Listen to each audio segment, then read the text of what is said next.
Derecho. El día de hoy pues tenemos el honor, el placer, el gusto, por supuesto, de contar con dos destacadísimos académicos de nuestra facultad y una destacada profesora, doctora, la maestra Imelda Natalie González, el maestro Rogelio Laguna y el doctor Miguel Eduardo Morales Lizárraga. Y bueno, pues sin duda es un tema también muy interesante a propósito de que acaba de salir. eh, pues justamente una película de los juicios de Nuremberg, que también hay documentales, que justamente esta edición es justamente dedicada al cine documental. Pues yo creo que vale mucho la pena porque además pues tenemos el aniversario de estos juicios, ¿no? Este año es un año importante, pues, si las cuentas no me fallan, se cumplen los 80 años, ¿no? Entonces, en ese sentido, pues resulta importante recordar el impacto histórico, a veces con juicios valorativos positivos, a veces negativos, pero sin duda el impacto histórico que tuvo para la discusión filosófica es incuestionable, ¿no? En ese sentido, pues yo eh, me congratulo de tener invitados para discutir este documental que vamos a discutir, como dice ahí, la edición del Deutsche Welle, que además de todo, pues hay muchas versiones de los juicios de Nuremberg, películas, etcétera, ¿no? Algunos documentales, pues nos remontan a otras ideas, ¿no? Un poco más críticas, otras a ideas más legitimadoras, y bueno, va a ser muy interesante escuchar las posiciones que hay respecto a este documental por parte de las personas académicas que nos acompañan el día de hoy. Y para dar inicio a esta sesión, pues le daremos la palabra a nuestro querido amigo, el maestro Rogelio Laguna, que pues nos va a compartir algunos posicionamientos de carácter histórico, ¿no? Respecto a estos juicios. Eh, Posteriormente, pues vamos a darle la palabra ahora la maestra Imelda Natalie González Guevara, y finalmente cerraremos con el doctor Miguel Eduardo Morales Lizárraga. Entonces, pues sin más preámbulo, querido amigo, ¿no? Perdóname que no tengamos en este seminario mucho los formalismos de las semblanzas y todo eso, pero pues creo que va a ser más interesante escucharlos a ustedes, ¿no? Como dicen por ahí el adagio bíblico, por sus hechos los conoceréis, así que nos saltamos la semblanza, ¿no? Adelante, querido amigo. Muchas gracias. Bueno, quiero empezar agradeciendo tanto al doctor Walter Arellano como al profesor Jimmy por su amabilidad y generosidad de invitarnos a participar en este seminario. Agradezco también a mis compañeros de mesa, a quienes conozco muy entrañablemente y les agradezco mucho también que participemos en esta conversación y por supuesto a todos y a todas ustedes. Bueno, como ya lo mencionaron, pues los juicios de Nuremberg forman parte de los procesos jurídicos que acontecen alrededor de la Segunda Guerra Mundial. Como ustedes saben, la Segunda Guerra Mundial pues fue un proceso muy complejo en todos los niveles, a nivel ético, a nivel jurídico, a nivel político, en general a nivel humano, por las consecuencias que tuvo. En realidad, bueno, la primera Guerra Mundial ya había encendido las alarmas en el mundo europeo porque pues había habido excesos muy grandes, crímenes que ahora llamaríamos de lesa humanidad, sobre todo en la guerra de trincheras y además por em, el avance tecnológico que inmediatamente se aplica en la guerra, por ejemplo, las ametralladoras. Estamos hablando que en una sola batalla, estoy todavía en la Primera Guerra Mundial, pues en una batalla se pudieron morir 400.000 jóvenes ingleses contra las ametralladoras alemanas y pues, seguían mandando jóvenes y jóvenes porque pensaban que en algún momento se les iban a acabar las balas y resulta que nunca se acabaron. También hay que recordar cuestiones como el gas venenoso y, bueno, muchas otras elementos que fueron devastadores no solamente a nivel social, sino a nivel ecológico y a nivel político. Los grandes imperios europeos, pues muchos de ellos se fragmentaron y esto dio lugar, pues, a que se hicieran ciertos esfuerzos para crear, pues, ciertas instancias, acuerdos, tratados que permitieran que esto no fuera a volver a suceder y sobre todo, pues que los responsables se hicieran cargo de lo que había sucedido, ¿no? El famoso Tratado de Versalles antecede a la Alemania nazi y fue un tratado muy duro en el cual los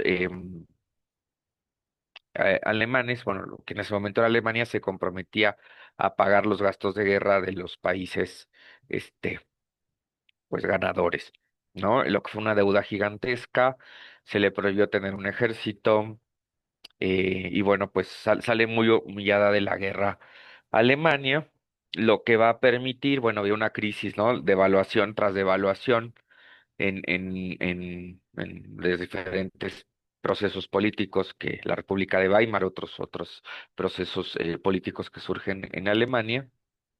Y después de esto, pues vemos el ascenso meteórico del Tercer Reich al poder, el Partido Nacional Socialista, en una Europa que se había enrarecido fuertemente en la Primera Guerra Mundial, sobre todo por el surgimiento de dos grandes potencias en el siglo XX. Una de ellas, pues la Rusia en ese momento estalinista, a partir de la Revolución de 1917, que pues, espero que ustedes pues identifiquen que no solamente bueno, pues se descabeza la familia real, no metafóricamente, pues, sino los disparan, los mueren, y hay un cambio político muy grande. Y al mismo tiempo Estados Unidos como uno de los potencias que se había catapultado a la potencia mundial mientras Europa estaba arreglando los entuertos de la Primera Guerra Mundial. El caso de los juicios de Nuremberg, pues acontecen justamente cuando ya todo el proceso de la guerra pues está prácticamente concluida, no del todo, porque veremos después pues la división de Alemania, veremos toda una serie de condiciones que se van a poner para el reacomodo del mundo que va a llevar a la Guerra Fría, pero nos plantea una mirada eh,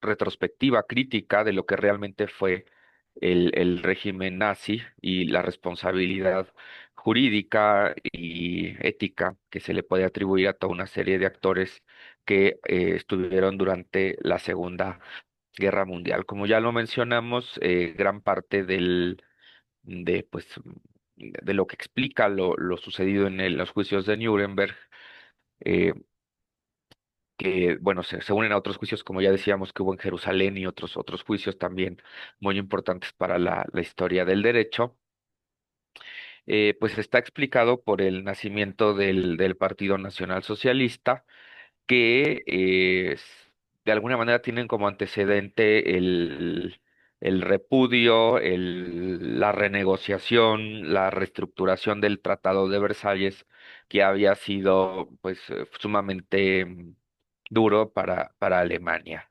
No es digamos, hay un acuerdo internacional de que sí fue duro este tratado y entonces se le empiezan a hacer concesiones a Alemania, y algunas de las concesiones que se le hacen, pues es que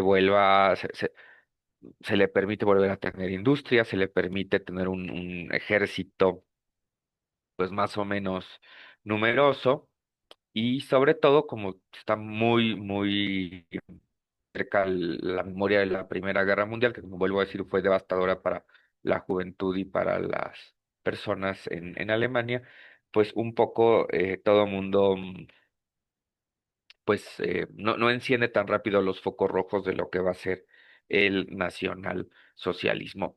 En los juicios de Nuremberg se nos va a ir explicando, bueno, este proceso de ascenso al poder de Hitler, en el cual no solamente hay un ejército alemán, sino una serie como de policías ideológicas surgidas en el Partido Nacional Socialista que después van a servir como agrupaciones paramilitares, las famosas SS, que van a ir pues ayudando a apuntalar el poder político de Hitler, y que va a ir dictando una serie de medidas y una serie de leyes, incluso en la ciudad de Nuremberg, donde se empiezan a excluir y a perseguir a grupos específicos de la sociedad alemana, ¿no? Sabemos quiénes son los principales objetivos del nacionalsocialismo, estamos hablando de homosexuales, estamos hablando de personas que viven con discapacidad, estamos hablando de personas de origen romaní, también conocidas como gitanos, aunque en algunos casos se dice que la palabra gitanos ya es discriminatoria, y por supuesto toda la comunidad judía. Y en los juicios de Nuremberg justamente nos explican, bueno, una serie de decisiones que se fueron tomando y que vemos en este documental, pero seguramente nos hablarán de ello mis compañeros, de cómo se fue llevando a cabo la persecución, primero la eh, creación de guetos para las personas principalmente judías, después su traslado a campos de concentración, que eran campos de trabajo forzado, en la que participaron muchas empresas que actualmente existen. Estamos hablando de Mercedes-Benz, estamos hablando de BMW, estamos hablando de Bayer, estamos hablando de Siemens. O sea, un montón de empresas que usaron mano de obra esclava en los campos de concentración y que después, con el paso del tiempo, pues llevó a la llamada solución final, que era el exterminio de las personas. Eh, por supuesto que ha habido mucha gente que ha muerto en las guerras, ha habido mucha gente que ha sido desplazada en las guerras, que ha sido, por llamarlo así, daños colaterales, pero tal vez pocas veces en la historia hemos visto una eliminación sistemática de las personas. Y cuando hablamos de eliminación sistemática, estamos hablando de meter personas a cámaras de gas, meter personas a hornos crematorios, en las cuales van a ser, pues masivamente eliminadas. Estamos hablando de millones de personas. ¿Sí? Entonces, los juicios de Nuremberg presentan o van juntando la evidencia de lo que sucedió. Esto que sabemos nosotros no era algo o sea, se sabía, pero no se había documentado, no se había sistematizado, se sacan cifras, se busca esclarecer cuál era el orden de cadena de mando entre los altos mandos del ejército nazi y los oficiales, y cuáles fueron las justificaciones o las presupuestos ideológicos que permitían esto. Y además los propios involucrados, incluyendo, bueno, el ex canciller de Alemania, el mariscal de los nazis, entre muchos otros que ahorita nos pueden mencionar, pues nos van explicando exactamente, bueno, cómo funcionaba la toma de decisiones y principalmente, bueno, pues históricamente, qué fue lo que llevó al exterminio tan radical y tan terrible de todas estas personas. Hay una parte en los documentales donde él nos dice, ¿no? Bueno, es que ya se había arruinado la economía de las personas judías, o sea, ya se les había culpado de todo, ya se les había eh, identificado algo así como indeseables dentro de la sociedad. Nadie quería darles trabajo, nadie quería hacer negocios con ellos y se les había arruinado su participación en la sociedad, que era lo que seguía, pues llevarlos a campos de concentración y después no quedó para ellos, pues otra salida, ¿no? Claro, es muy cómodo decirlo de esta manera que decir, pues los exterminamos porque ya les habíamos arruinado su participación en la sociedad. Entonces, a través de una serie de leyes y códigos, etcétera, que habían surgido también, vuelvo a repetir, en esta ciudad de Nuremberg.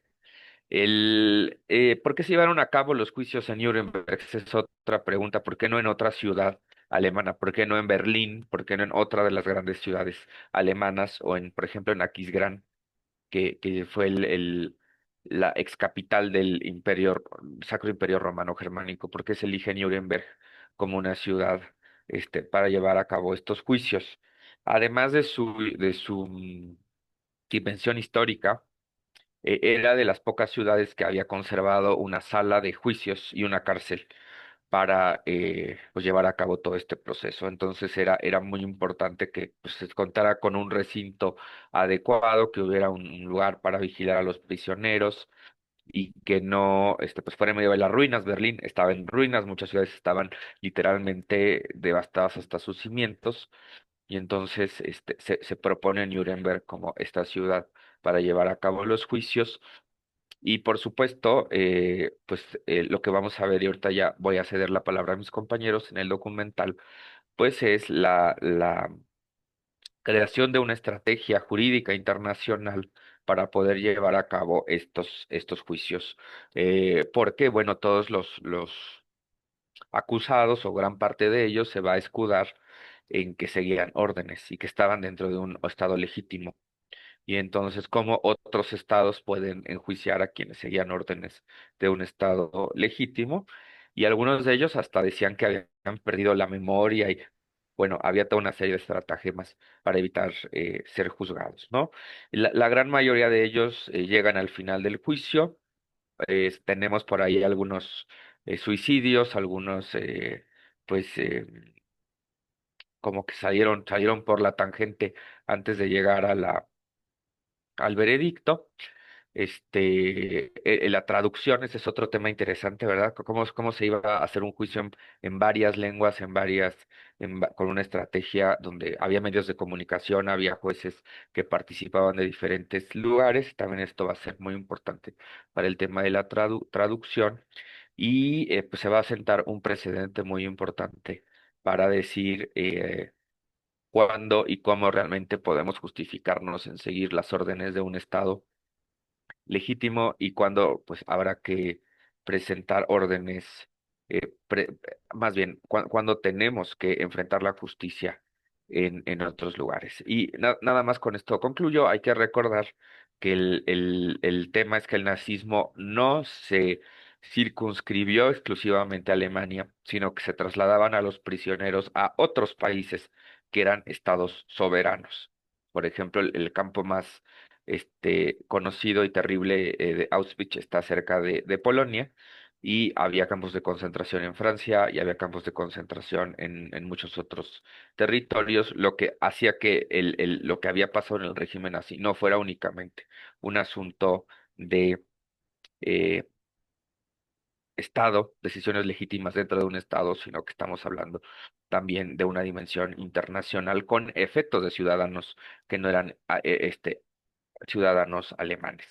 Entonces, bueno, los juicios de Nuremberg, y con esto concluyo el documental. Acá hay una película que no he ido a ver, pero espero ir a ver muy pronto y que ustedes la vean, pero los juicios de Nuremberg también nos ayudan a entender de manera más fina.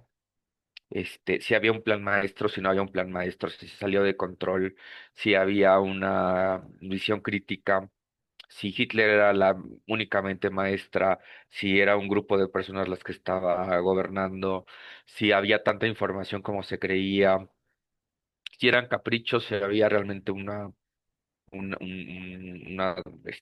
pues fortaleza ideológica detrás de esto.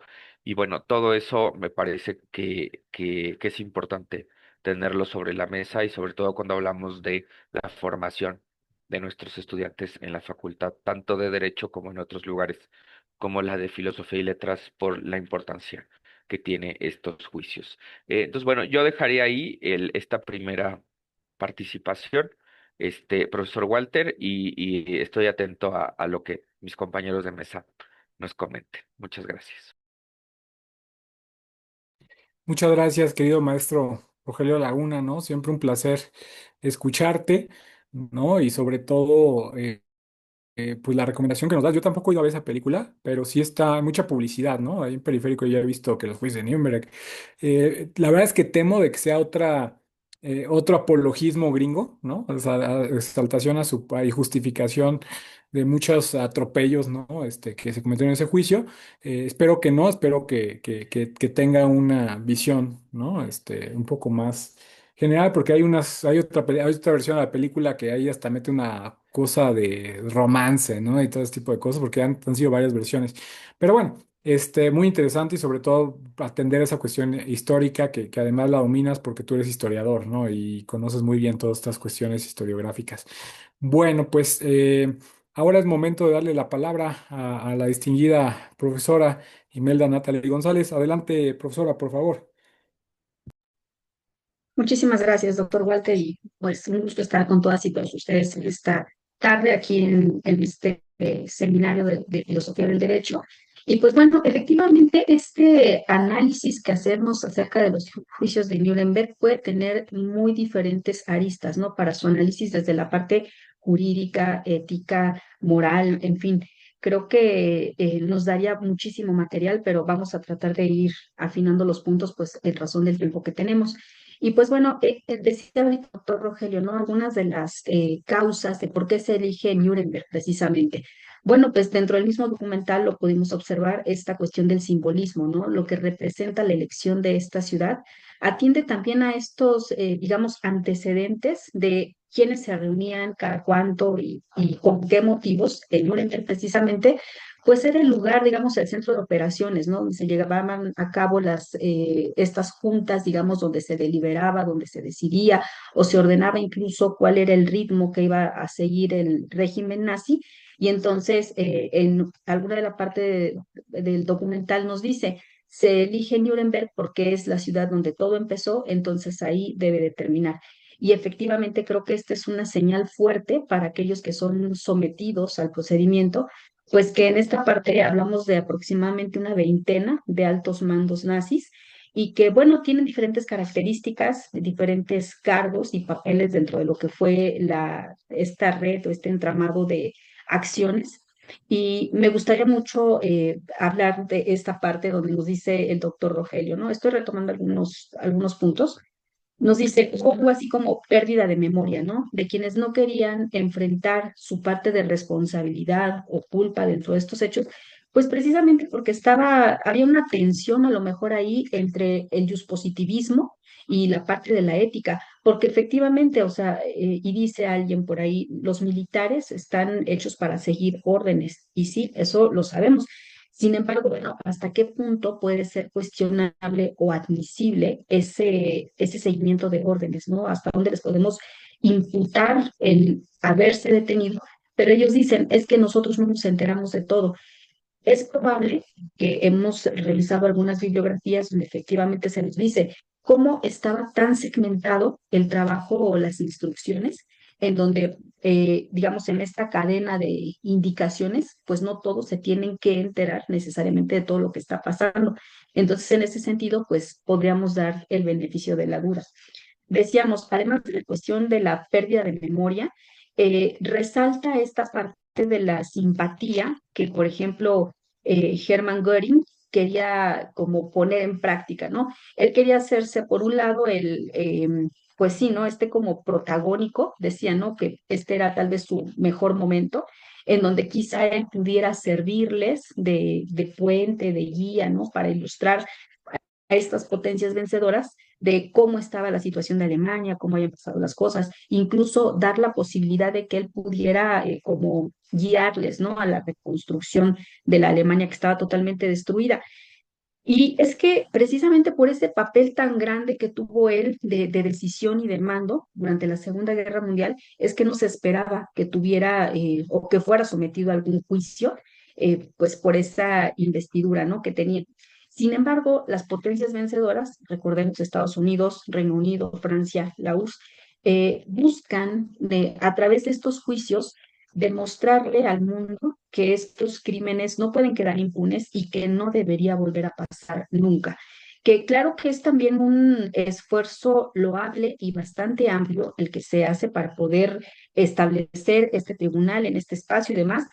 Y el tema de las pruebas, o sea, recolectar pruebas para llevarlos a juicio, también se vuelve uno de los grandes retos dentro de este juicio, aunque, digo, de los retos, se menciona en el propio documental que, pues, como para suerte de las pruebas, los alemanes documentan todo, escriben todo y hay firmas por todos lados, entonces, pues, es cuestión de prácticamente suerte, ¿no? Encontrar esas pruebas, recolectarlas y presentarlas.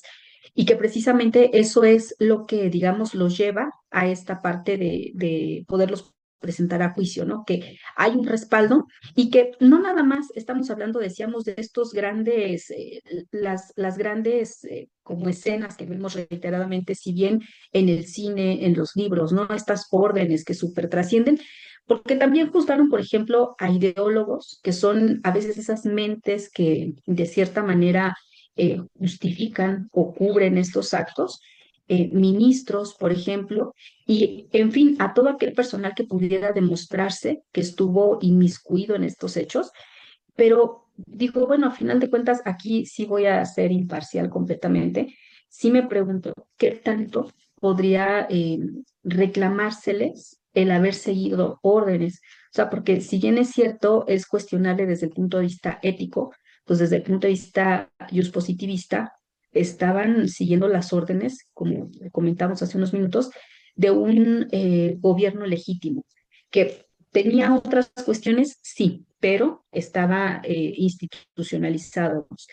Eh, Hubo hechos, digamos, dentro de todo este proceso que buscaron la luz, digamos, la luz ante el mundo, porque sabemos que esta parte de pues, la masacre de judíos era una cuestión que estaba completamente invisibilizada para todo el mundo. O sea, si no fuera por algunos videos que a lo mejor se recolectaron, por ejemplo, de la Cruz Roja, pues nadie sabría cuáles eran las condiciones en las que se encontraban, porque recordemos que hay algunos videitos que se pueden encontrar en internet en donde los propios nazis hacen como una especie de película, por decir así, para cuando llegue la ayuda humanitaria y demás, y toman, digamos, partes bonitas, entre comillas, de los campos, o sea, partes que ellos mismos en ese momento reconstruyeron y les pusieron hasta flores y demás, y agarran a sus presos, digamos, que están con una mejor imagen física, y los ponen ahí como de día de campo, que están juntando flores, que tienen una comida ahí en un mantelito,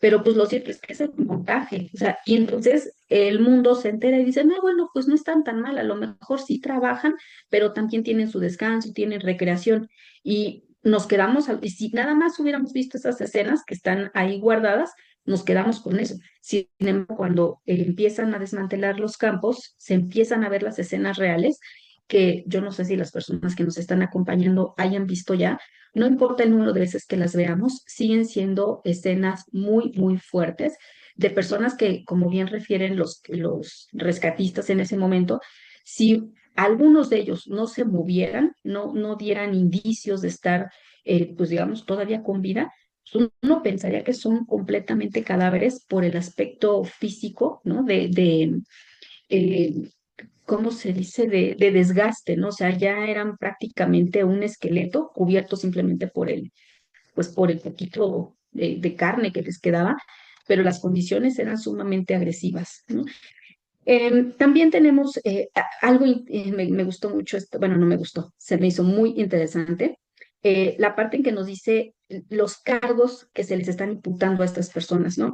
Que eran desde las guerras de agresión, crímenes de guerra y crímenes de lesa humanidad. Es interesante porque precisamente el tipo penal de genocidio empieza a desarrollarse a partir de la Segunda Guerra Mundial.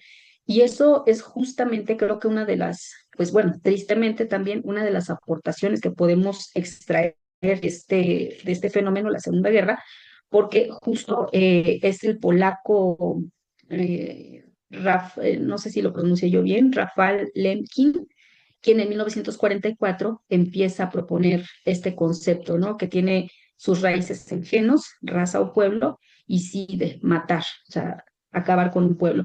Lo cual, digo, es interesante porque entonces, digamos que aparte, o sea, sí fue uno de los episodios más tristes y más negros de la historia de la humanidad, pero nos deja estas enseñanzas, digamos, esta evolución en el derecho para tener nuevos tipos penales, para que se reconsidere, por ejemplo, la finalidad de un tribunal militar internacional, quiénes pueden ser sometidos a quiénes serían, en su caso, las personas juzgadoras, o sea, bajo qué características o con qué potestad, ¿no? Son elegidas, y también en este documental precisamente encontramos la participación de uno de los fiscales que, bueno, más bien el fiscal que estuvo aquí en esta parte tan importante que es precisamente Robert Jackson, que es asignado por el presidente Truman.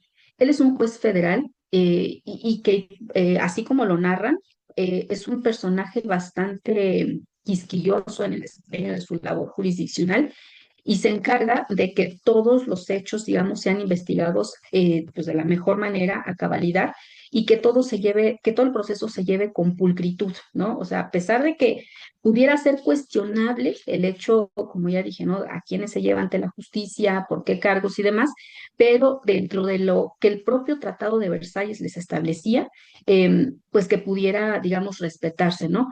Es interesante también que, por ejemplo, mencionaba yo hace ratito a Goering, que trata de hacer esta parte de uso de su simpatía, ¿no? Para, pues, de cierta manera, librarse a lo mejor del problema, pero no hay como ningún tipo de, digamos, de arropo de esa simpatía o de respeto, independientemente del nivel de la jerarquía que llegó a tener en el partido nazi, en este momento se convierte en un procesado más. Y es ahí yo creo que donde le da este golpe de realidad, ¿no? De decir, híjole, sí, de veras me van a procesar.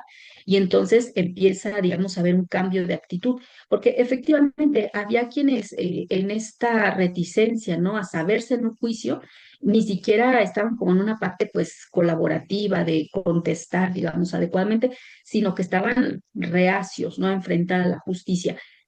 Em, Otra cuestión, más o menos, hablando, estoy tratando de dar pinceladas, doctor Miguel, para que no me agote yo el tema y yo sé que usted tiene muchas cosas que decir.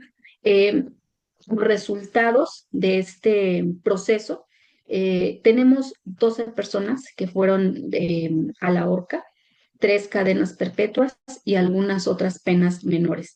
Es interesante desde la cuestión visual observar este documental porque yo les voy a ser honesta, primero lo escuché, o sea, haciendo otras cosas, estuve escuchando, digamos, la información, pero cuando ya lo ves y empiezas a captar estas reacciones, ¿no? Fisonómicas de las personas que están participando, la seriedad de todo el mundo, este reacondicionamiento del espacio físico de este Palacio de Justicia y demás, creo que nos dan una idea eh, de lo crudo que fue este resultado de la Segunda Guerra. Tenemos imágenes, digamos, aéreas de lo que era Alemania completamente destruida. Se habla de un 90% de ciudades completamente destruidas, del tema del hambre que estaba pasando la gente, de toda la, digamos, deficiencia, o sea, o inexistencia de servicios que nos dejan ver la ruina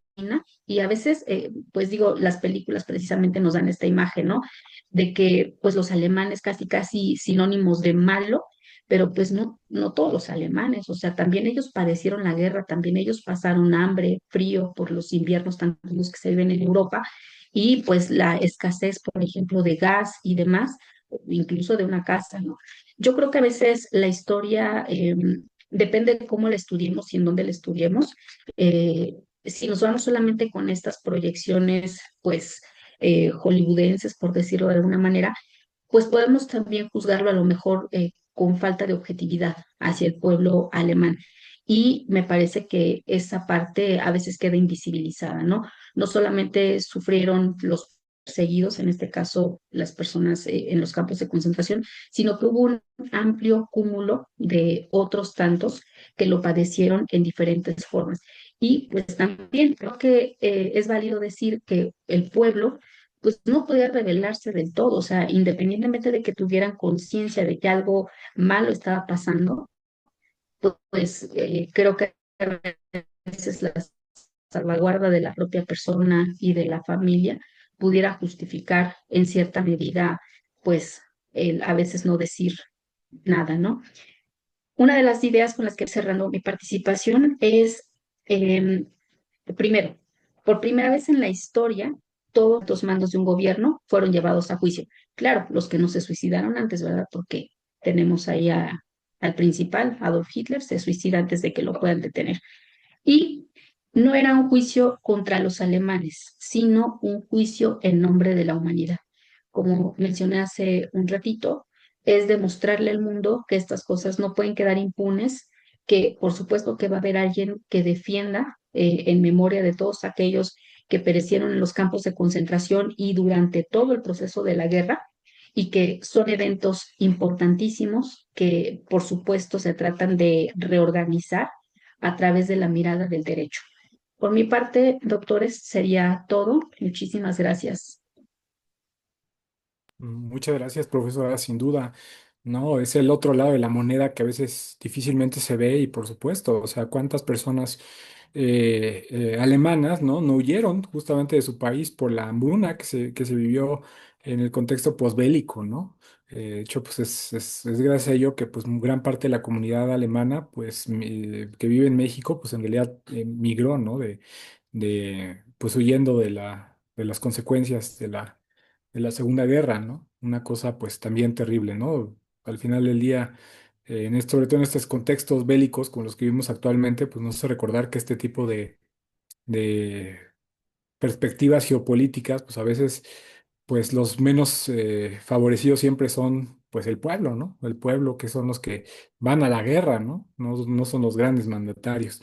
Pero bueno, pues ya para cerrar, tenemos también la participación del doctor Miguel Eduardo Morales Lizárraga. Querido Miguel, bienvenido. Adelante, por favor. Muchas gracias. Un gusto compartir con ustedes. Gracias por la invitación, querido Walter, mi muy estimado maestro Rogelio, maestra Imelda. Un gusto estar con ustedes y escucharlos. Y bueno, pues voy a empezar ahí por una pregunta que tenemos en el chat, a reserva de que también mis colegas la contesten en el debido momento, pero creo que, bueno, pues no sé, me parece importante no dejar a la compañera con la pregunta ahí. Pendiente a que terminemos y pasemos a la sesión de preguntas.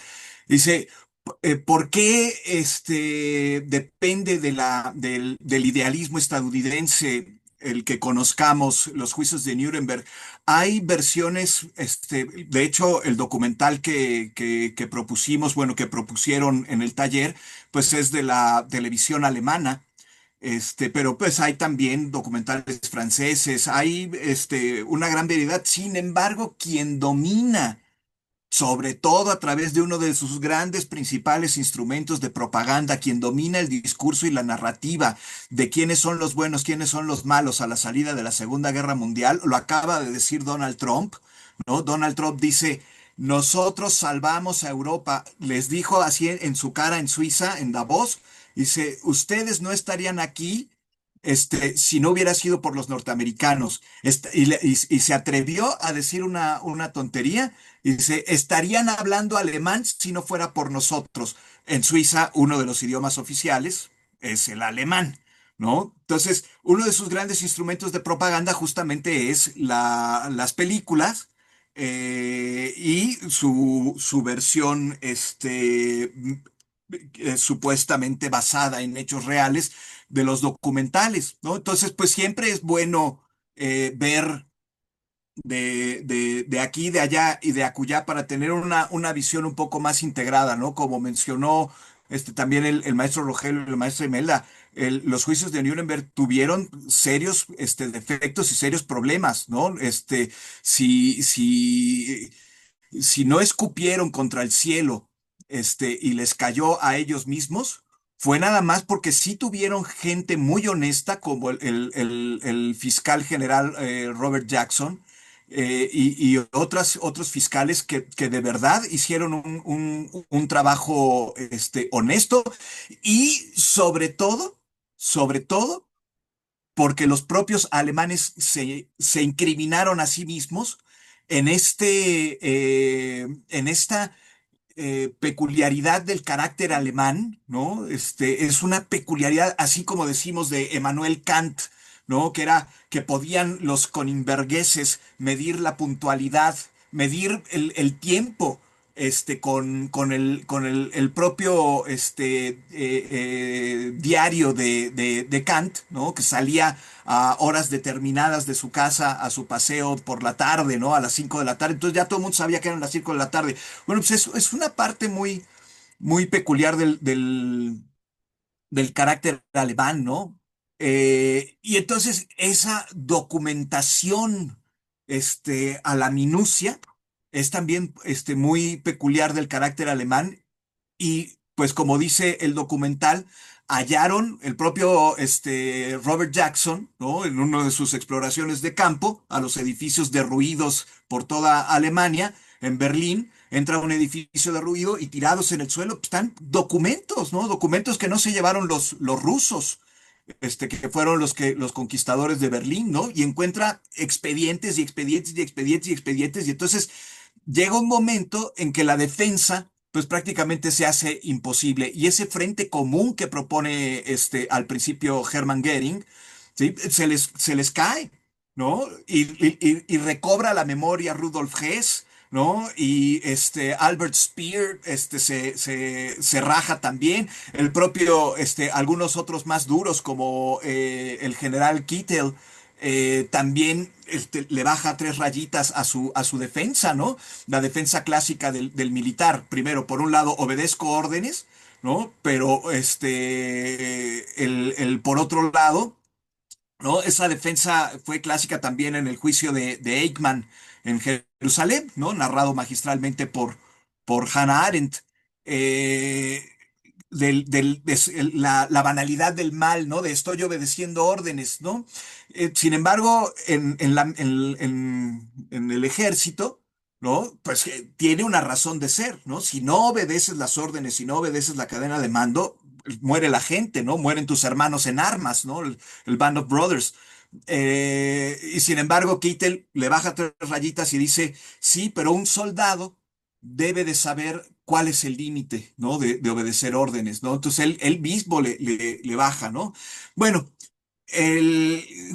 domina ideológicamente el discurso Estados Unidos, ¿no? A tal grado que quiero presentar primero, ¿no? Los cargos eran conspiración, y así lo dice el estatuto, ¿no? Del Tribunal de Nuremberg, ¿no? El estatuto que redactaron al momento porque crearon un tribunal especial exprofeso para juzgar los crímenes de guerra, ¿no? Algo que nos dice el propio documental es inédito, ¿no? Y que no se lo esperaban los mismos alemanes, ¿no? Dice que Gödel esperaba que lo exiliaran como un Napoleón en alguna isla de lujo, ¿no?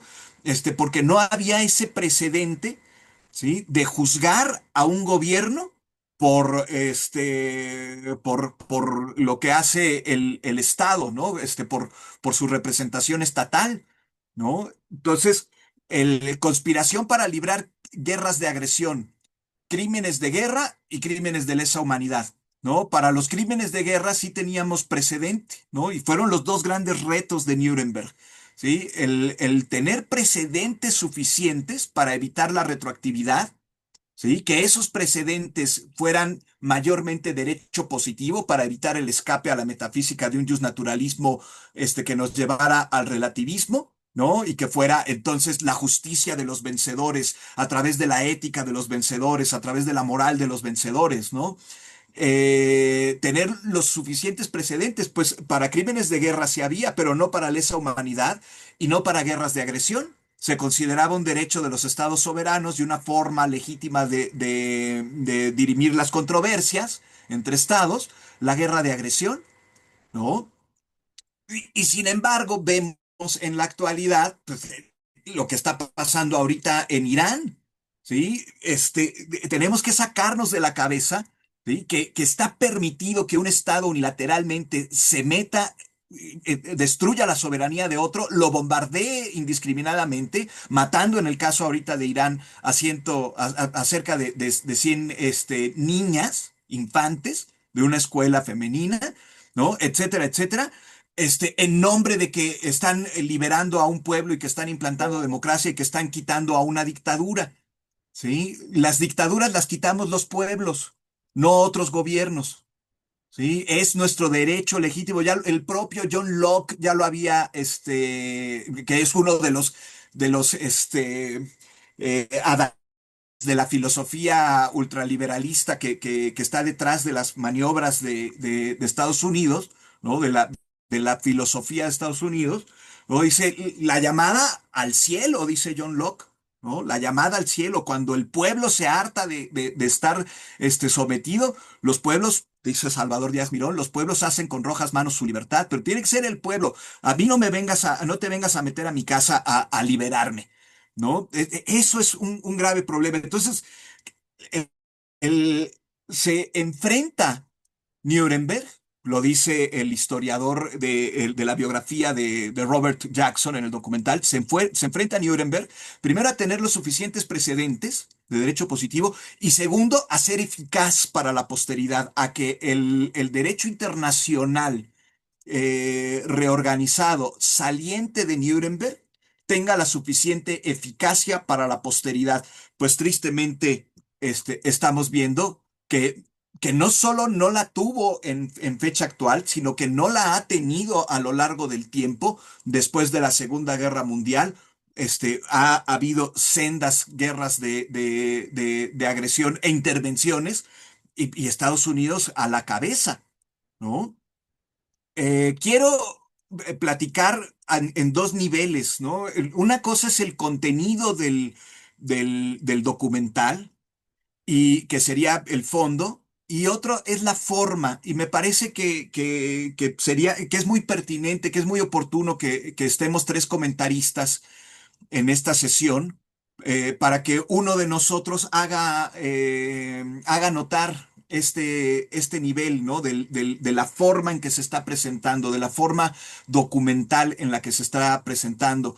Y creo que es muy importante para los estudiantes, ¿sí? Que conozcan, que sepan, que valoren, ¿no? Que es uno de los objetivos de este taller. ¿Sí? Que valoren la forma documental como una fuente de información, como una fuente de investigación, como en este momento como una fuente de aprendizaje, ¿sí? Y entonces podemos unir fondo y forma, ¿no? La forma en que nos están presentando las cosas, ¿sí? Es muy diferente a una película y sobre todo a una película estadounidense, ¿no?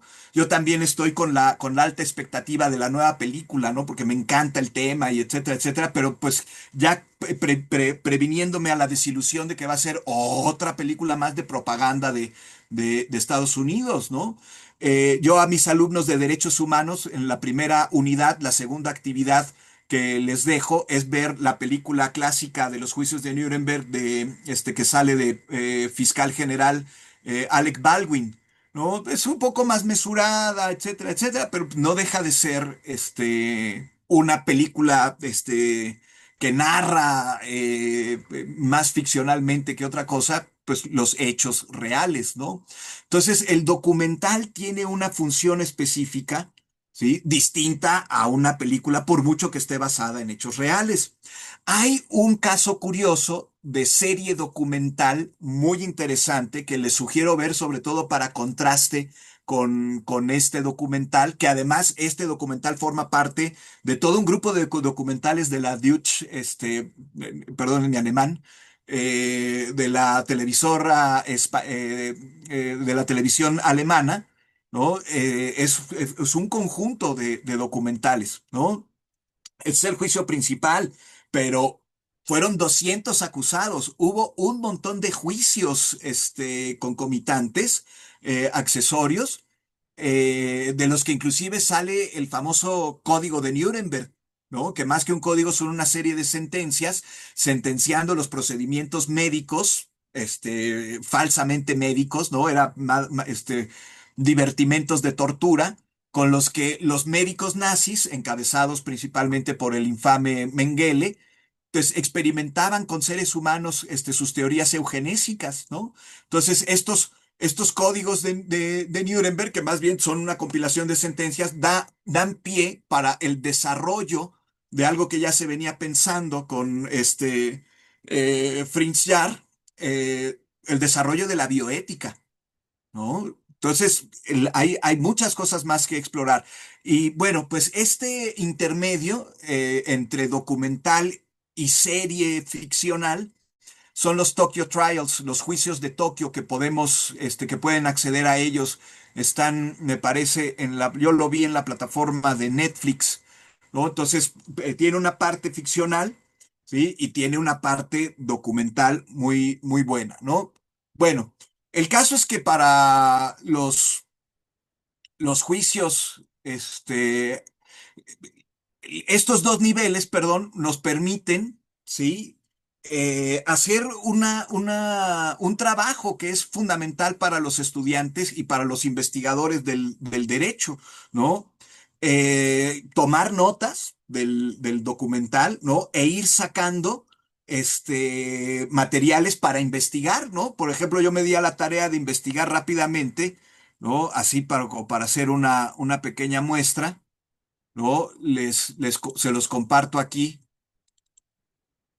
El estatuto del Tribunal de Nuremberg,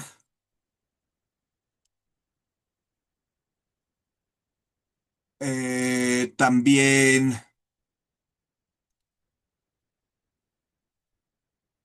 el diario eh, mi manita, el diario de el psicólogo forense Gustav Gilbert, ¿no?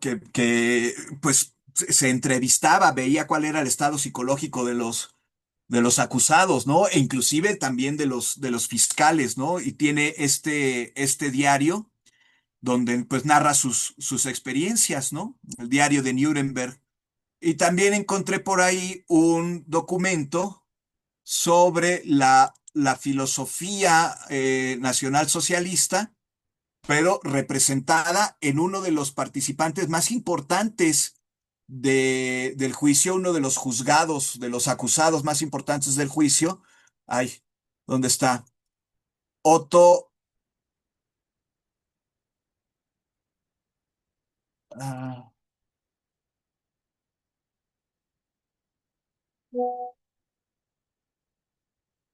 Otto Ollendorf, que era uno de los operadores de estas comandos de SS que iban detrás del ejército asesinando judíos, ¿no? Y supervisando los campos de concentración, ¿no? Y entonces hay dos momentos fundamentales en el juicio de Nuremberg, ¿sí? Porque los acusados empezaron muy gallitos diciendo, pues de una vez ahórquennos, fusilen de una vez. ¿A quién queremos engañar? Esto es puro teatro para justificarse, es un juicio de los vencedores sobre los vencidos. De una vez asesínenos, ¿no? De una vez cuélguenos. Y sin embargo, en la participación de Otto Ollendorf, ¿sí? Menciona justamente cómo él mismo supervisó y comandó el asesinato de 90.000 personas, la gran mayoría de ellos judíos, 14.000 de un solo jalón, ¿no? Entrando a Polonia, ¿sí? Y dice, y ahí viene una palabra clave, y eso era parte de la solución final, ¿no? Y entonces se documenta la solución final que se le había dado al problema judío, ¿no? Ese era el nombre completo, la solución final al problema de los judíos. Otro, otro momento fundamental en el juicio, y también aquí me di a la tarea de rastrearlo, ¿no? Es el documento, el documental que pasan en pantalla gigante, ¿no? El documental que clasificaron con el número 2430 PS, del cual les estoy dando la versión escrita del documental, ¿no? La descripción transcrita del documental. ¿Y qué es lo que narran ahí en el documental? Pues es literal, ¿no? Cómo llegan los rusos por un lado, ¿no? Liberando los campos que les fueron quedando en el camino, Auschwitz principalmente, y las fuerzas aliadas por el otro lado, ¿no? Que van liberando también campos de concentración y que dicen, esperen, esto no se puede tapar el sol con un dedo. Y esto es importantísimo, hay que tener mucho cuidado con esto. Actualmente, junto con el problema de las fake news, ¿sí? Tenemos un gran, y el problema concomitante de las fake news es el problema de la posverdad. ¿No? O sea, ya no creemos en las pruebas, creemos en lo que nos conviene psicoemocionalmente, ¿no? Pero eso está enmarcado, ¿sí? En una lucha ¿no?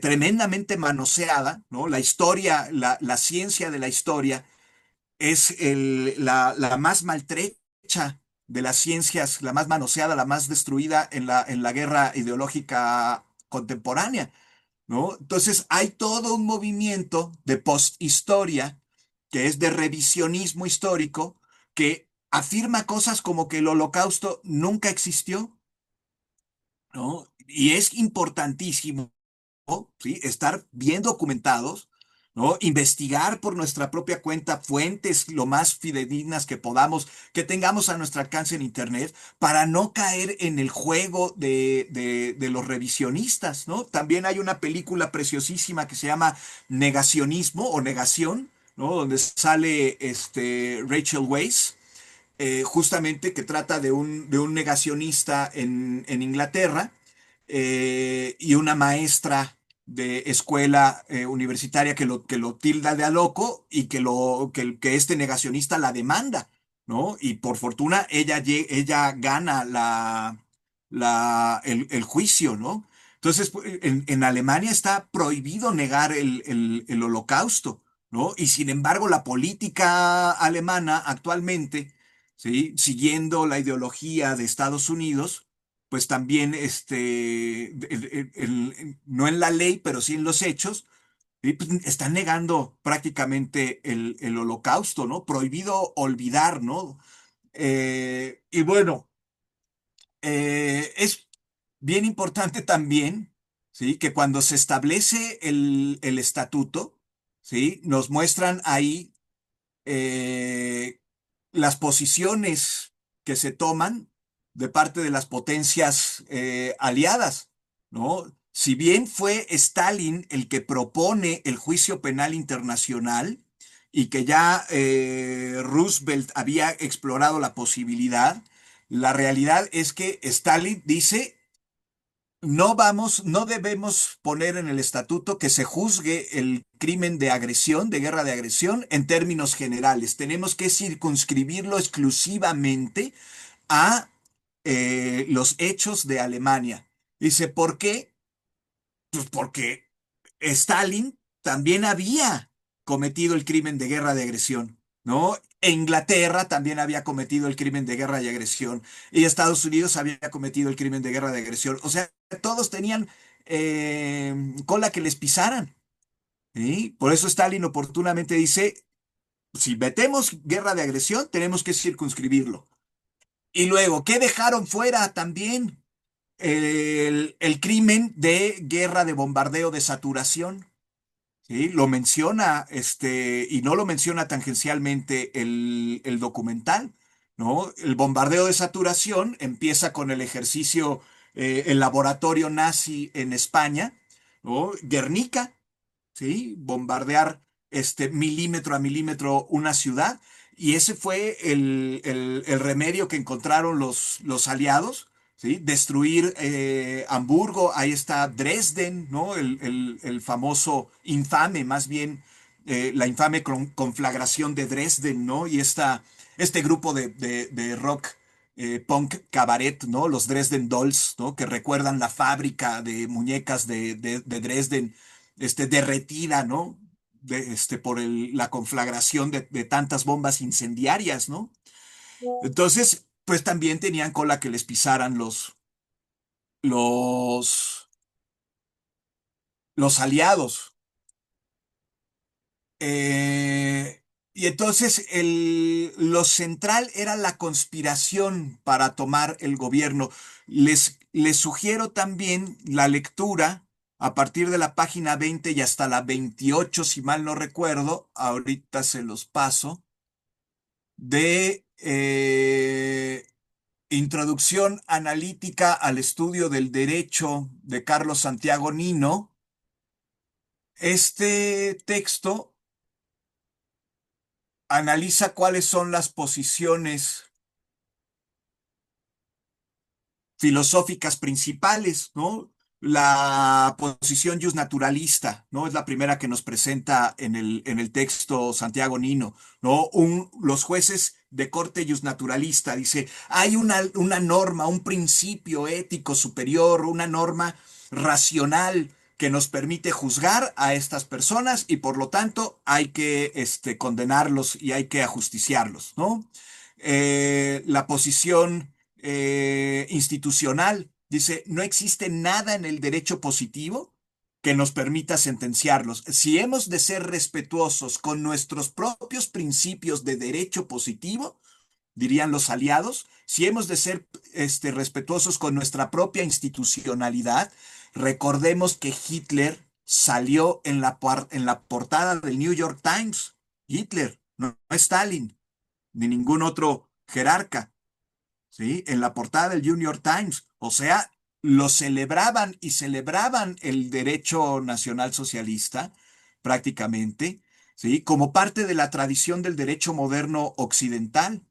¿Sí? Y de los mismos principios y de la misma institucionalidad, ¿no? Y entonces los jueces que representa Nino en esta posición intermedia, dicen, no tenemos elementos si queremos respetar nuestra propia institucionalidad de nuestros propios sistemas jurídicos que pertenecen al mismo sistema jurídico de derecho, a la misma familia jurídica de derecho moderno, ¿no? A la que pertenece el propio derecho alemán, ¿no? Y la posición intermedia que podemos inclusive encontrar representada en la fórmula Radbruch, ¿no? Dice, pues sí, pero nuestro propio derecho, ¿sí? No nos permitiría que crímenes de este calibre vayan sin juzgarse, ¿no? Entonces, en un principio, no hay las bases suficientes de derecho positivo para juzgar.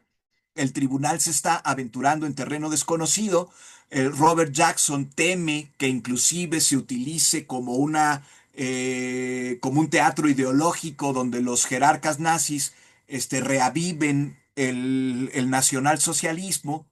Temen inclusive que haya bandadas de fanáticos que vayan a las prisiones a intentar liberarlos, ¿no? A la prisión de Spandau. Hay otro grupo de rock, New Romantic, que se llama Spandau Ballet, ¿no? Y algunos dicen que tomaron su nombre de la prisión de Spandau, donde murió Hermann Hesse, Hermann Hesse, perdón, ay Dios, Rudolf Hess. Qué horror confundirlo con Hermann Hesse. Eh, pero conforme se va documentando, y fíjense, aquí hay algo importantísimo para los procedimientos, ¿sí? Dice, no vamos a apoyarnos en testimoniales, ¿sí? No podemos apoyarnos en testimoniales, ¿sí? Tenemos que apoyarnos en documental. A las documentales, dice Robert Jackson, a un documento no se le contrainterroga, ¿no? Y en cambio, si nos basamos en testimoniales, ¿sí? El problema va a estar en la contrainterrogación. Y al principio del documental, uno de los abogados de la defensa dice, dice algo bien importante y lo deja escurrir casi como si fuera algo tangencial, ¿no? Dice, al principio yo también estaba convencido de que no había motivos para juzgar a los miembros del gobierno alemán, ¿sí? Y después, así como que bajita la voz, dice, después me di cuenta que sí. ¿No? O sea, uno de los propios abogados defensores dice, después me di cuenta que sí. ¿Por qué? Por la avalancha de documentos, por la avalancha de documentos. Y entonces, después de la lectura de documentos, después de las documentales, ahora sí vienen las testimoniales, ¿no? Y ya Hans, hay cosas muy tristes, ¿no? Lo que dice Hans Frank, ¿no?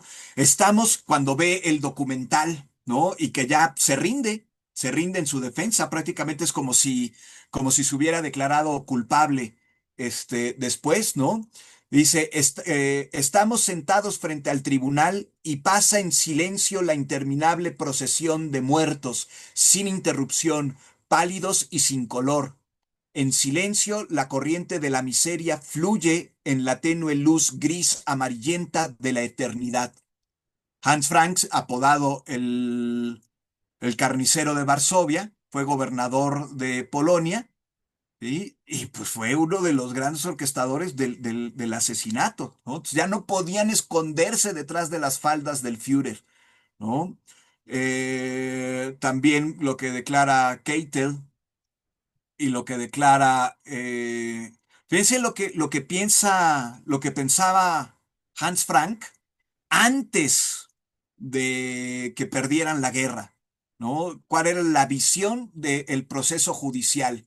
Dice, el proceso judicial exige que la función del juez sea salvaguardar el orden concreto de la comunidad racial, eliminar los elementos peligrosos, entre paréntesis, los elementos racialmente peligrosos, perseguir penalmente a todos los actos perjudiciales para la comunidad y arbitrar en los desacuerdos de sus miembros.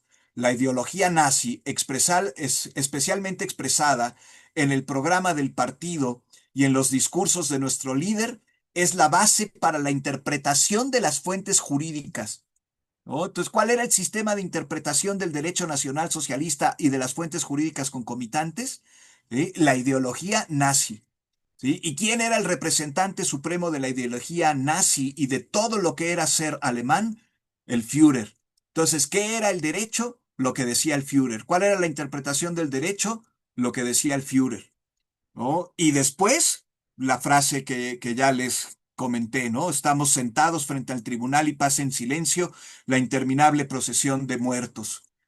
Y bueno, pues hay por ahí otros detalles, ¿no? A Krupp, Gustav Krupp, ¿no? El, el estatuto del tribunal establece su competencia para juzgar estos tres grupos de crímenes, ¿no? El crimen de conspiración, ¿no? Juzgar estos tres grupos de crímenes, pero también para juzgar en lo individual, en lo gubernamental y en lo corporativo, o sea, también a empresas, ¿sí? Y entonces no se escapó Krupp, Gustav Krupp se escapa, porque ya estaba muy viejito, ¿no? Entonces fue declarado inimputable, pero su hijo, Alfred Krupp, tuvo que enfrentar a la justicia en los juicios secundarios. Y lo mismo pasó con otras empresas como Bayer y como Hugo Boss. Y Bormann eventualmente encuentran sus restos, el secretario de Hitler encuentran sus restos en 1972, confirman mediante ADN en 1996 que son los restos de Bormann y lo incineran y lo tiran en el océano, en el Mar del Norte para que no hubiera tumba que encontrar y que buscar, ¿no? Entonces se fueron distanciando en el juicio. Y pues ahí en ese texto de Nino, ¿no? Una de las posiciones que les comenté, ¿no? Dice, si un grupo de mafiosos tomara el poder, ¿sí? De todas formas tendríamos que respetar la institucionalidad. Fíjense lo que está diciendo Nino, representando esa posición positivista, ¿no? Y justo lo que están aquí juzgando es conspiración, ¿no? Y eso quiere decir que era una turba de criminales que abusaron de la libertad y de la democracia del pueblo alemán para eliminar la libertad y la democracia del pueblo alemán y actuar en su nombre cometiendo crímenes.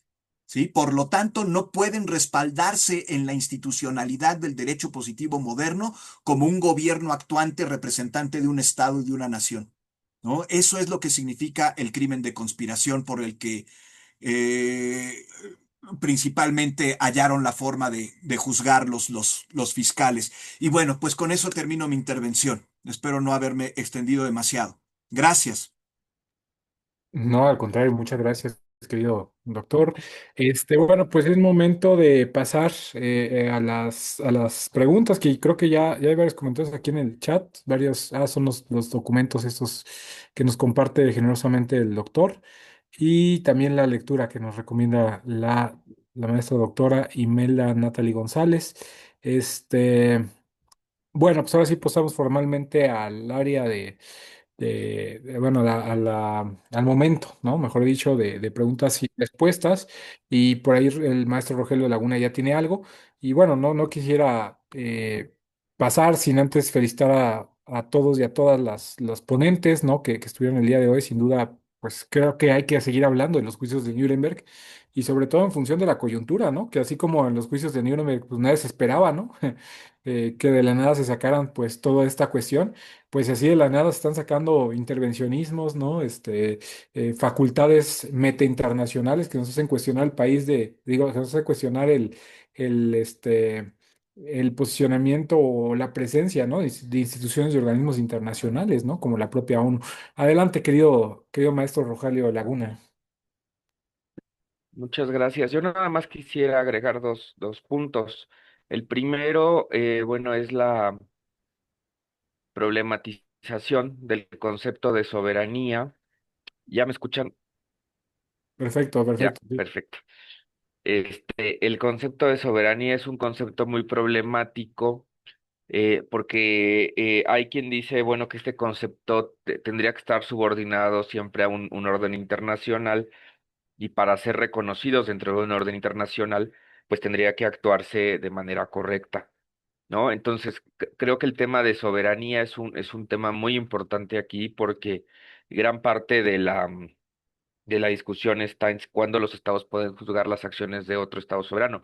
Yo nada más aclararía que las acciones del Tercer Reich sí afectaron a otros estados soberanos, o sea, ahí hay una cuestión jurídica que permite que no solamente, bueno, sí, se pidan cuentas, pero se piden cuentas en la medida en que los propios alemanes trasladaron a judíos franceses, a judíos a polacos, a judíos de muchos otros lugares a campos de concentración. Entonces ahí sí estaríamos, el concepto de soberanía, bueno, sí sirve para blindar ciertas cuestiones, pero hay que recordar que siempre está dentro de un ámbito internacional, de reconocimiento internacional, porque si no, no tiene sentido hablar de soberanía. Digamos, los países se ganan el derecho desde cierta perspectiva a ser considerados soberanos, obviamente es una posición diferente en términos argumentativos, esto sería algo así como indiscutible. Por otra parte, también quiero subrayar en términos históricos la reacción tardía de los demás países a lo que sucedía en el Tercer Reich. Se le permite a Hitler hacer las Juegos Olímpicos a pesar de que pues ya se sabía que estaban construyendo un discurso racista excluyente, se le permite a Hitler tomar la mitad de lo que en ese momento era Checoslovaquia y todo el mundo mira hacia otro lado. El presidente Masaryk, no la calle, sino el histórico, el presidente Masaryk, se toma ciertas previsiones para que no tome Alemania Checoslovaquia y al final lo toma y nadie le hace caso y lo dejan un poco como morir solo, ¿no? Pero sí fue una persona heroica. Entonces hay una reacción muy tardía de todos, tanto de los soviéticos como de los norteamericanos, que eran los que estaban en condiciones de poder responder al peligro de los nazis. Y eso también lo tenemos que pensar, me parece. O sea, es difícil decir hay que intervenir en una situación y al mismo tiempo esta lentitud de intervención, pues a veces puede traer consecuencias tan graves y tan grandes como las que vimos en el Tercer Reich. Entonces, bueno, creo que ahí hay mucho que decir en términos, como decía el profesor, en términos de la discusión entre el naturalismo con otras posiciones de fundamentación del derecho, y creo que eso es muy vigente, ¿no? O sea, seguimos en una discusión profundamente vigente. No poner el caso de Irán, que es mucho más complicado, pero en el caso de Venezuela estamos hablando de un país que expulsó pues más o menos a 9 millones de personas, ¿no? Entonces algo no estaba funcionando, algo no estaba sucediendo adecuadamente dentro del régimen chavista, y la pregunta siempre es qué se tiene que hacer afuera, ¿no? Qué se tiene que hacer? Y que es una pregunta frente al juicio de Maduro en Nueva York de estamos legitimados para cuestionar las decisiones de un país soberano, o hasta qué punto la soberanía es una especie de blindaje para no rendir cuentas frente a situaciones como estas, donde vuelvo a repetir, se expulsó a 9 millones de personas en un país que es prácticamente, si no me equivoco, pues como la tercera parte de su población. Entonces, pues creo que hay más preguntas que respuestas, pero eso es lo valioso de acudir a documentales como este y posiciones, y preguntas tan vigentes que incluso afectan nuestra manera actual de pensar el derecho, aun cuando ya tenemos criterios e instancias mucho más legitimadas para actuar, seguimos pensando en esta clase de discusiones. Sería lo que quería agregar, profesor Walter. Le agradezco. Muchas gracias, querido Rogelio. Bueno, pues no sé si hubiera algún comentario más por parte de alguna de las personas ponentes o por parte de las personas alumnas. No sé si alguien, adelante, profesora Imelda, por favor, si fuera tan gentil. Sí, muchas gracias. Solamente una pequeña acotación. Precisamente creo que también tiene que ver el tema de la mercadotecnia y lo comercial, o sea, en los temas de la Segunda Guerra Mundial, porque de repente vemos muchísima bibliografía en torno a esto que llamamos novela histórica, que trae un poquito de ficción, un poco de realidad, y por ejemplo, en los 2 años pasados más o menos, ha habido un boom de nuevas publicaciones acerca de lo que ha ocurrido en los campos de concentración. Ahora los que escriben son los nietos de las personas que estuvieron en estos espacios, pues precisamente porque ya los abuelitos están en una edad muy mayor y antes de que acaben de perder la memoria o que fallezcan, pues están tomando las notas las nuevas generaciones, pero siempre nos lo vamos desde su visión muy personal, son estas narraciones que encontramos, pero que son el día a día, digamos, de lo cotidiano que se vivió, pero en la parte jurídica realmente hay pues no tanta literatura tan especializada o no numéricamente como lo hay con estas novelas. Yo ahorita les hice una recomendación de 3 libros que son los que tenía aquí en mente, pero por ejemplo en el librero que yo tengo de estos temas puedo encontrar 100 novelas históricas versus 2, 3 temas bien estudiados, fundamentados desde la parte jurídica, por ejemplo, o ética, pero creo que sí también habría que ver qué se consume, ¿no? ¿Qué es lo que vende? Y eso es lo que nos están ofreciendo, ¿no? Al público lector. Sería toda mi participación, maestro. Muchísimas gracias. Sí, muchas gracias. Sí, tienen toda la razón, ¿no? Muchos, de hecho, creo que gran parte o sea, de la generación pues ya está muerta, ¿no? Porque en realidad, bueno, yo lo veo en mi caso, ¿no? Mi abuela, por ejemplo, ella fue migrante alemana, ¿no? De justamente toda esa cuestión, pero ella llega muy joven, llega a los 15 años, ¿no? Llega con su padrastro y su mamá. Su padre desafortunadamente muere en la Segunda Guerra. Ella era alemana, ¿no? Se llamaba Aloise Irene Holzberger Heck, ¿no? Así se llamaba mi abuela. Y pues yo también recuerdo, ¿no? Obviamente surgían esas preguntas, ¿no? Que son naturales, ¿no? Oye, ¿qué pasó, no? ¿Cuál es la narrativa que tú ves? Yo escuchaba una narrativa muy semejante, a la tradicional, por así decirlo, ¿no? Su familia era, pues, de procedencia humilde, ¿no? Eran panaderos y pues fue una desgracia, ¿no? Porque al final de cuentas, pues mucho de su familia murieron ahí en la guerra, a la que fueron, pues además más de fuerza que de ganas, ¿no? Sobre todo los jóvenes, su padre que muere ahí, y pues tiene que emigrar justamente por las condiciones de hambre, ¿no? En Alemania, en el contexto posbélico, ¿no? Pues sí, ¿no? Tal vez hay alguno que otro objeto, ¿no? Que se recuerde de ahí, pero sí, pues yo creo que ya está muriendo. Mi abuela ya murió desde hace varios años, yo creo que, si no mal recuerdo, en 2018. Este, hace 8 años, ¿no?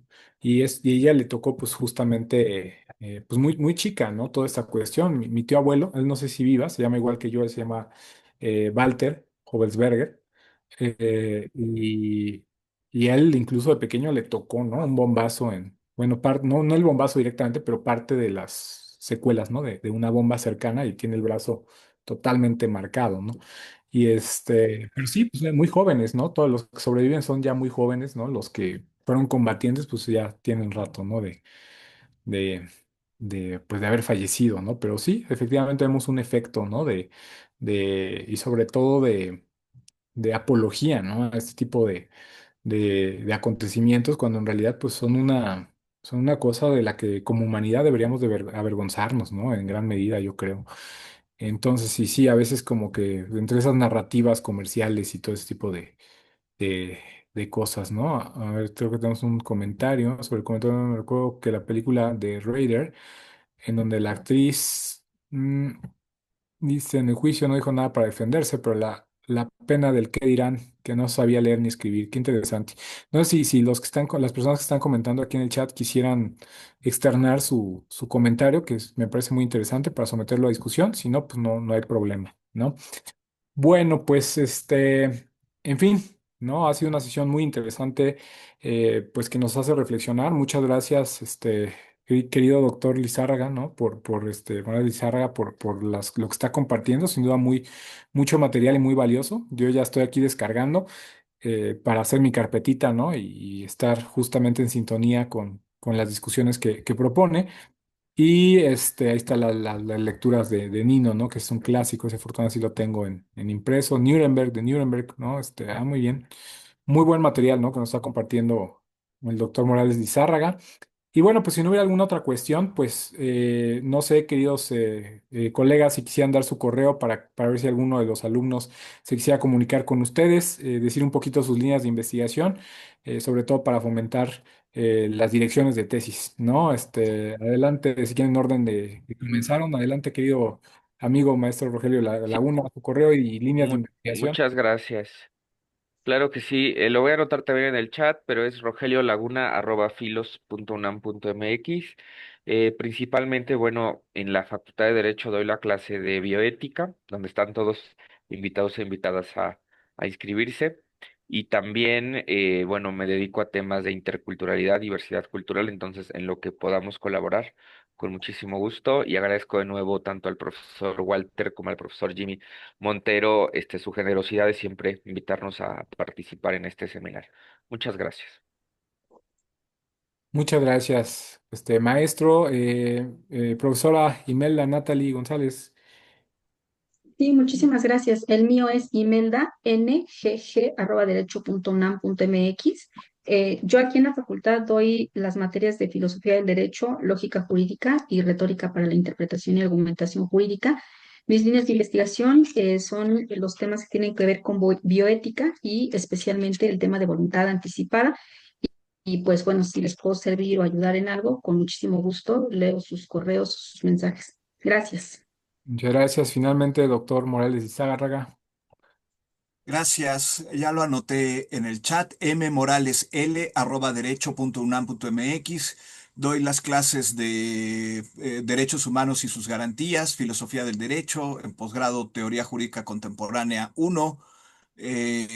Y pues mis líneas de investigación, donde principalmente apoyo a estudiantes o tengo mayor capacidad para apoyar a los estudiantes en algún proyecto, pues es derechos humanos, filosofía de los derechos humanos, ética y derechos humanos, bioética y derechos humanos, etcétera. Lo relacionado con derechos humanos. Gracias.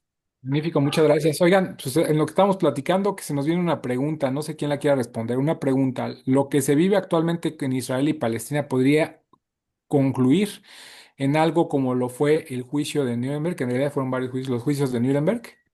¿Quién quisiera contestar? Pues yo, bueno, le doy la palabra al profesor Miguel. Creo que hay que dimensionar cada uno de los dos fenómenos en su contexto.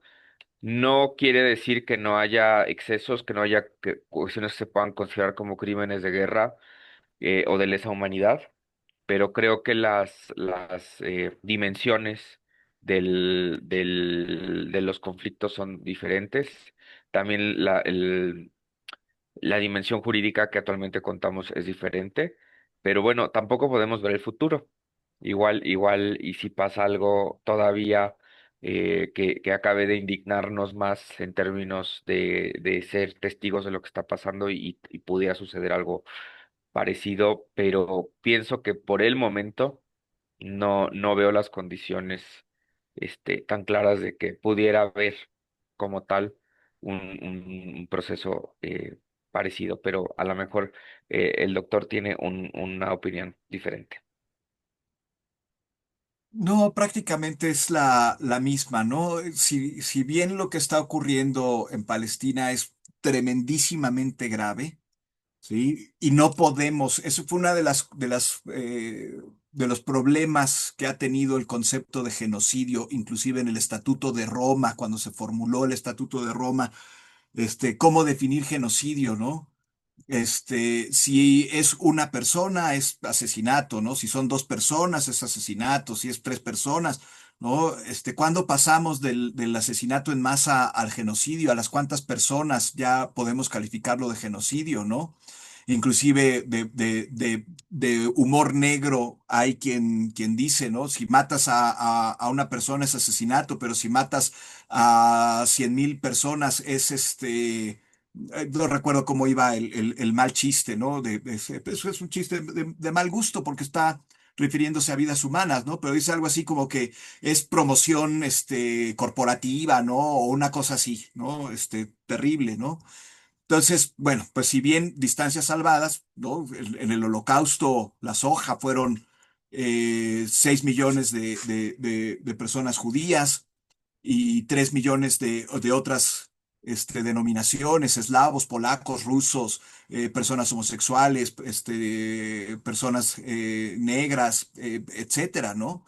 Eh, entonces, bueno, pues no quiere decir que le restemos importancia por cantidad numérica a lo que está sucediendo con Palestina, ¿no? Algunos lo han considerado a Gaza como el campo de concentración a cielo abierto más grande en la historia de la humanidad, ¿no? Eh, Ha habido otros genocidios que no se han juzgado, ¿no? Está el genocidio armenio, ¿no? Y ahí tiene una cuenta pendiente Turquía, está el genocidio tibetano, tiene una cuenta pendiente China, ¿no? Entonces, el problema es, uno, actualmente hay una hegemonía política ideológica comandada por Occidente, representada por Estados Unidos e Israel, en donde el resto de países europeos, de países occidentales, sobre todo de la OTAN, le siguen el juego. ¿Sí? Las represiones de manifestaciones pro-palestinas alrededor del planeta, sobre todo de los países aliados de Estados Unidos, son una muestra muy representativa, ¿no? En Alemania, Inglaterra, meten a la cárcel a las personas por decir que paren el genocidio, ¿no? Y por otro lado, ¿no? Tendrían que cambiar estas condiciones y por otro lado regresaríamos al mismo problema que se tuvo en Nuremberg, ¿no? ¿Con qué autoridad, nada más porque fuiste vencedor? ¿Con qué autoridad vas a erigir un tribunal especial? ¿No? Fue también otros argumentos que se erigieron, por ejemplo, para el Tribunal Especial de la ex Yugoslavia, ¿no? ¿Con qué autoridad eriges un tribunal, además un tribunal especial, ex post facto, para juzgar retroactivamente este, estos actos, ¿no?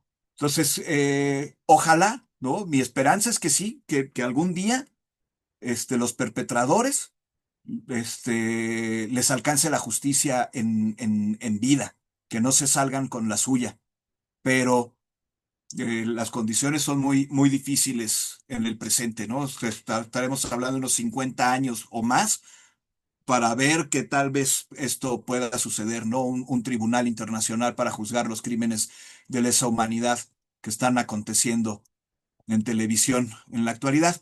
Gracias. Muchas gracias, querido doctor. Y bueno, pues yo agradezco verdaderamente pues, las valiosas intervenciones de los ponentes de hoy. Sin duda estuvo de lujo. Lo disfruté muchísimo, ¿no? Y por supuesto, me dan ganas de llegar muy leído, ¿no? Con todas estas recomendaciones para ver la nueva película, que ojalá me uno a la voz de que no sea una estrategia propagandística gringa, como suele pasar, ¿no? Salvo las referidas excepciones que ha platicado, pues justamente, que ha citado el doctor Lizárraga, ¿no? Y bueno, querido maestro Jimmy, no sé si quiera decirnos algún comentario, nuestro distinguido director del Seminario de Filosofía del Derecho. Adelante, querido maestro Jimmy, alguna reflexión final o alguna despedida, sería muy grato saludarle. Muchas gracias, querido maestro. Muchísimas gracias. No sé si me escuchen bien porque yo tengo problemas con la conexión.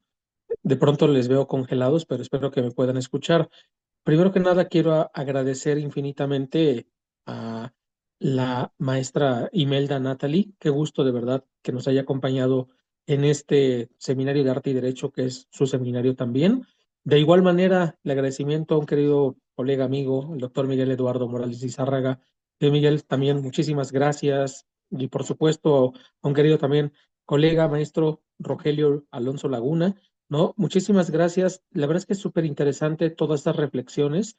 Véase que uno se nutre, yo los he escuchado y aprende uno, porque siempre varían las perspectivas, sobre todo esta última pregunta que hicieron, me parece que es una pregunta bastante interesante, pero más que allá interesante, preocupante por muchas razones, particularmente desde el punto de vista de la ética, muy, muy preocupante lo que sucede en nuestro entorno vaya, contemporáneo, ¿no? No digo inmediato geográficamente, pero sí contemporáneo, que actos tan lacerantes que conculcan, que cuestan vidas humanas, pues continúen, sigan ocurriendo y uno podría pensar, bueno, ¿cómo podremos resolverlos? Yo creo que requiere una gran dosis de voluntad política. Las herramientas filosóficas existen, no solo filosóficas, sino de muchos tipos. Hay muchas herramientas, pero a veces lo que falta para poder abatir esos intereses que no son de índole humanista en absoluto, sino que están enclavados en otros lados, son cuestiones meramente de ambición, de poder, de dominio geopolítico, ¿sí? Y que tristemente pues siguen presentes en nuestras sociedades, ¿no?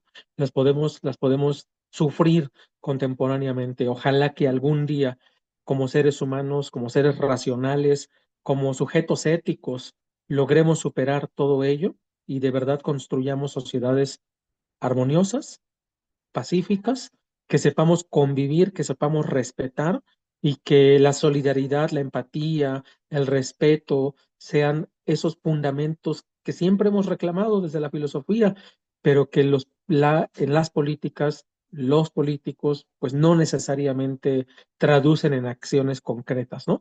Creo que allí nos falta mucho, mucho trabajo y bueno, pues ojalá que logremos, por supuesto. En tanto, pues desde nuestra trinchera seguimos pensando, seguimos criticando, seguimos, si la filosofía así lo permite, indicando cómo deberíamos hacer las cosas y qué mal es lo que hacemos, ¿no? Para poder enmendarlo, ¿no? Entonces, yo les agradezco infinitamente y pues querido Walter, igualmente para mi querido amigo Walter Benjamin, le digo siempre de cariño, pero es Walter Arellano. Gracias, Walter, muy amables. Muy buena Muchas tarde, gracias. gracias. Gracias a todos. Nos vemos la próxima semana. Tenemos también temas muy interesantes. Tenemos otro documental, así que nos vemos el próximo lunes. Un fuerte abrazo a todos y a todas y muchas gracias a las personas ponentes que estuvo increíble la sesión del día de hoy. Abrazo, cuídense, bye. Hasta Muchas luego. gracias. Abrazo. Gracias.